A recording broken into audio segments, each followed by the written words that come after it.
Hej, jeg vil lige prøve at forklare forskellen på nogle af de leggings, jeg har til gravide.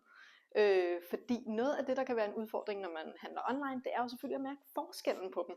Og nogle af dem, jeg har, dem er der faktisk ret stor forskel på. Så det vil jeg lige prøve at sætte lidt ord på. Jeg har taget et par med fra Danske Momkind, og så har jeg også et par leggings fra svenske Boob Design.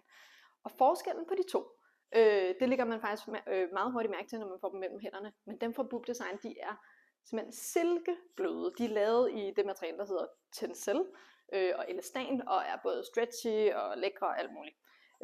Dem fra Momkind, de er sådan lidt mere faste i det. De er lavet i noget bomuld og også noget elastan, så de er selvfølgelig også stretchy, men sådan lidt mere faste.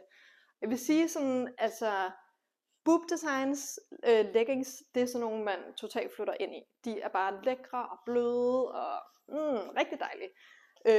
Og Momkinds leggings, de er måske sådan gode til, hvis man ligesom skal i byen, og man skal se lidt lækker og stram og sådan noget. Så tror jeg, så holder de rigtig godt på formerne. Og det vil jeg faktisk sige, at den store forskel er, hvis det ligesom er til hjemmebrug, så tror jeg, jeg vil tage Boob Designs leggings.